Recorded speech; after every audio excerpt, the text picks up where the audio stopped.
Okay, so we're continuing the Hachaim.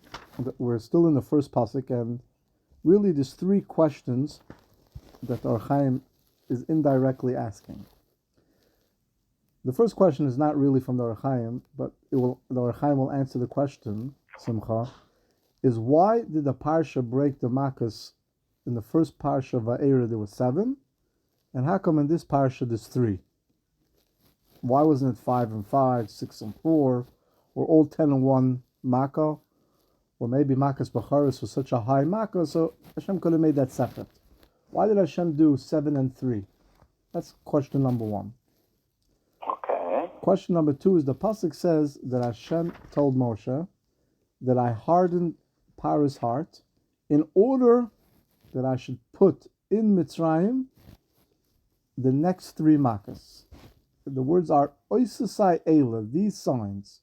These signs refer to the next 3 Makkos. What was so special about these 3 Makkos? What about the first 7 Makkos that Hashem did? And this is going to come now to one of the main purposes of the 10 Makkos.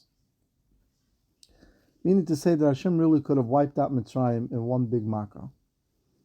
Right? In one swoop, Hashem could have knocked out 90% of the population, or some other many different methods that Hashem could have chosen, and Klal Yisrael could have easily went out.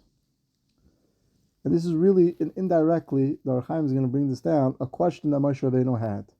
Why did we have to wait a whole year to leave Mitzrayim?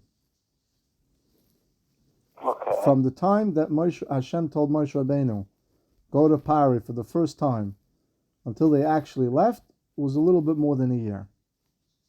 Why? Why'd it have to take so long? In a week, Hashem could have knocked the whole thing out, right? He could have told Moshe Rabbeinu, go to Pari, tell him that if the Klal Yisrael doesn't go out within the next 48 hours, 50% of the population is going to die. And if you don't do that after, 90% of the population is going to die. In a minute, Hashem could have done that, correct? There's many other options. I'm just giving you an example. So Moshe Rabbeinu is beginning to wonder, why did Hashem take, so to speak, his time to punish Mitzrayim? And what's the purpose? The money we would have gotten, freedom we would have been. All right? And if the whole purpose was to give us the Torah, well, why are you waiting a year? I mean, say that we waited a whole another year till we left Mitzrayim, then another 50 days. What's going on over here? So we have all these questions, and we're going to learn a very informative and unbelievable Hachaim. This, I hope, will answer all the questions that we had. So again, question number 1 is why did last week's Parsha have 7 Makkos? This have 3 Makkos? What was so special about the next 3 Makkos, which is Arba, locust, Choshech, darkness, and Makkos B'charis, that Hashem told Moshe Rabbeinu, these signs are what I want to put in the hearts and minds of Klal Yisrael. And the next question is, why did it take so long? So now we're going to begin inside. It's on the first pasuk. The Dibra Maskil is L'manshisi Oisai Ele B'kirbai. Tzarech Ladas. Loma Diktek Loimer Oisai Ele. Why did the pasuk have to say these signs? What was so special about these signs? She'yira she'ikr hatam. It seems to be that the main reason she'hichbid liboy hu litzat oisois eila l'sumam, with the purpose to bring these specific next 3 makkos. Shenira, just to be clear, every makkah is another sign of Hashem's. I'm sort of giving the answer, but we should understand the reason why the makkah is called an ois, because every makkah was another sign of Hashem's gevura. Shenira sheis tzarich besimas oises eila. From the pasuk, it seems to be that these signs were necessary in order to bring the geula, v'loy zulasam, and not the others. So again, what was so special about these 3 signs, these next 3 makkos? Yeah, you hear me? Yeah, I'm with you. V'yizbar al derech oimram. So the Hachaim says we could explain in the following manner. Ki maisa Mitzrayim meir alalakus. What Hashem did in Mitzrayim, the 10 makkos, was all to show that Hakadosh Baruch Hu is the one and only being in the world. Kihu Hashalit v'hu Adon. Hashem is the God the ruler and the master. It's not that there's other rulers in the world. It's not that there's other koiches in the world. It's all from Hashem. V'odon litzat shechofetz b'Yisrael. And HaKadosh Baruch Hu wanted to bring Klal Yisrael closer to him. And therefore, in order to bring Klal Yisrael closer to him, Hashem had to reveal to them his greatness. One of the reasons, or one of the many ideas that we learn the Torah and Kabbalah is to understand the greatness of Hashem. The more we understand how great Hashem is and how everything in the world only functions from Hashem, the closer we get to him. The more you know how good your friend is, the more you feel good that he's your friend, and the more closer you get to him. And that was one of the reasons of the Makas. Hashem chafetz lahaskilom, Hashem wanted to enlighten them, lirois ulahabit ba'ayin hachoshas kolamun chutz mimenu, to remove any belief in anything other than Hashem. And each Makkah was to raise the awareness of who Hashem is, and the koiches that Hashem. And it's not that Hashem is the ruler of the world and there's also a God of this and a God of that. No, it's all Hashem. And the proof is, Hashem turned water into blood. Hashem brought locusts. Hashem brought Tzvardeya, so on and so forth.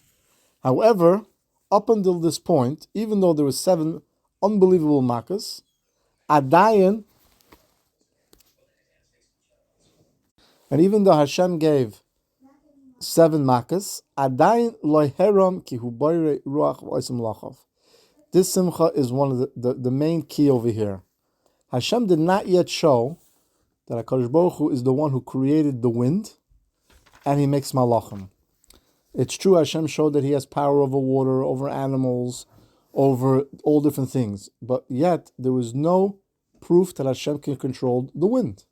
There was no proof, Gam, that Hashem is the one that creates the light and darkness.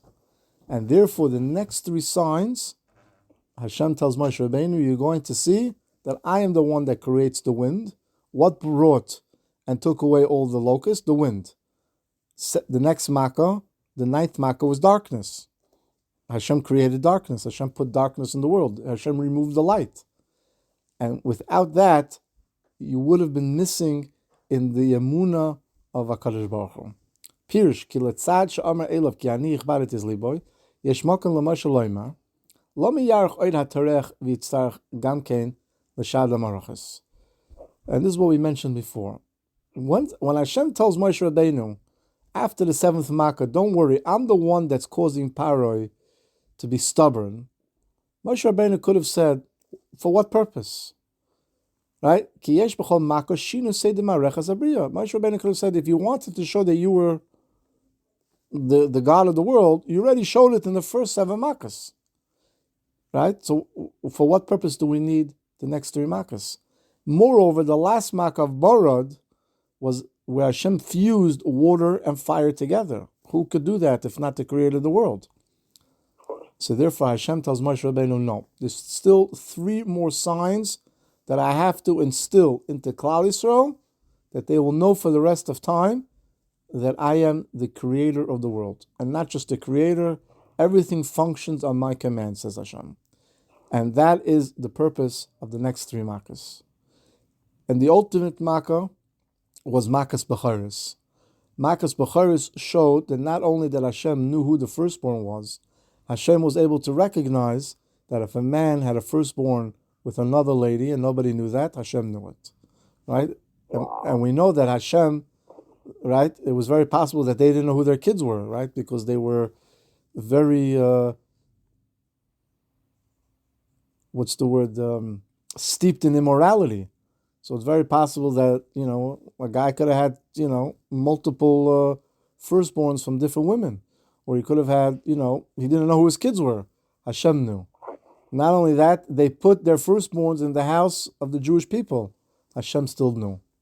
So therefore, that is the ultimate godless, that Hashem is the creator of the world. Who other than the creator of the world will know that this kid is the real firstborn and this kid isn't? That Hashem knows every tipa. And the last 3 Makkahs showed Moshe Rabbeinu, and that's why these 3 Makkahs were separate, because these were the highest levels. the creator of the wind, creator of light and darkness, and the one that can verify, right, who's the real firstborn. Even a DNA test can only tell you who the parents are. You still don't know if this kid is the firstborn or not. Firstborn, right? You don't know. And therefore, the only one that can know that is Hakadosh Baruch Hu. And that's why Hashem tells Moshe Rabbeinu, the reason that I am extending and taking my time in bringing the 10 makkahs is in order, every makkah really corresponds to one of the 10 spheres. In addition, every makkah corresponds to another level to instill into Klal Yisrael that I am the creator of the world. And this emunah that will be instilled in them is going to carry them for the rest of time. That's why every day we always mention Zeichel Yitzias Mitzrayim, remember the Yitzias Mitzrayim, not just on Pesach, right? Pesach is the highlight. But every day, a few times a day, we bench, we make Kiddush, we wash. It's always Zeichel Yitzias Mitzrayim. Why? Because that was the event that Hashem showed in every... That it all began? Not that it all began, but Hashem showed openly, publicly, that there's no one but Him. Nobody can control the world except for Hashem. Wow. And that's the purpose of not only the 10 makkahs, but specifically these 3 makkahs. And that's what Hashem was telling Moshe Rabbeinu. Don't worry, there's a reason why I'm taking a year to show who I am, because it's important for me that Klal Yisrael sees every step of the way. And that's exactly what happened.